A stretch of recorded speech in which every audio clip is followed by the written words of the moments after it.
queria falar com vocês sobre economia criativa. Economia criativa é um conceito, um modelo econômico que utiliza a criatividade, os elementos intelectuais, culturais, históricos de uma região, de uma territorialidade, como insumos econômicos, insumos produtivos para desenvolvimento socioeconômico de uma região. Eu vou dar um exemplo. Quando a gente, numa economia tradicional, você tem elementos físicos que produzem valores para uma economia.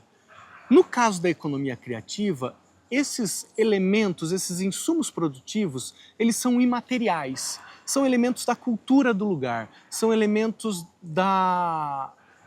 do meio ambiente do lugar, da ecologia do lugar, são elementos históricos daquele lugar. E isso é utilizado como insumo produtivo e gerador de valor. O turismo, por exemplo, é um dos setores da economia muito ligados à ideia de uma economia criativa. Por quê? Porque o turismo, via de regra, utiliza elementos e atrativos que são próprios do lugar. Por exemplo, a religiosidade de um lugar, uma festa popular, não são elementos materiais que geram valor para a economia, mas são elementos culturais de uma região que geram a possibilidade de fomento de um turismo. A partir do investimento numa festa popular, por exemplo, uma cidade é capaz de trazer turistas e fomentar o desenvolvimento e a economia local.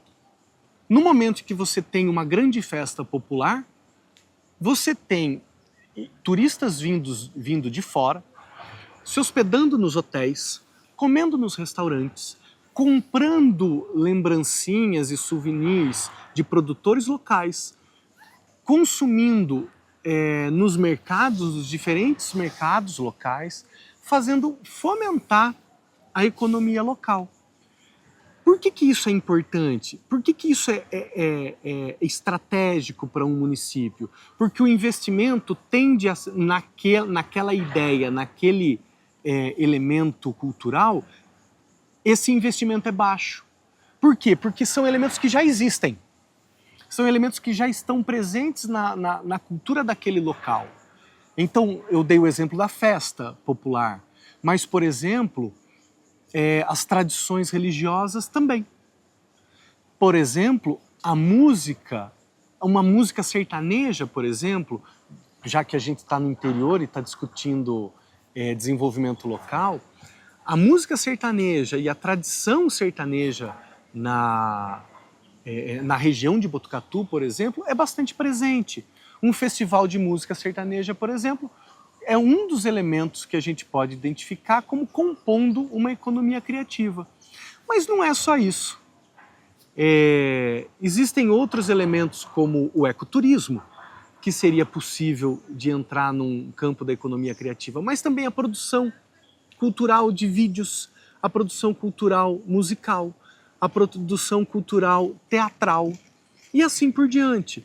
Trata-se de um elemento, a economia criativa, bastante importante para as diferentes cidades, sobretudo as cidades do interior, conseguir fomentar as suas economias com baixo nível de investimento. Isso é muito importante. Portanto, e aí trazendo para o mercado de trabalho, a gente pensar na construção de recursos humanos capazes de mobilizar os elementos necessários para o desenvolvimento de uma economia criativa também é importante. Se a gente lida na economia criativa com elementos imateriais, culturais, intelectuais, criativos, então o investimento nos recursos humanos da cidade também se torna importante. Cabe então às diferentes instâncias de políticas públicas da cidade produzir saídas e possibilidades para que a gente crie condições de recursos humanos para desenvolvimento de um setor de economia criativa.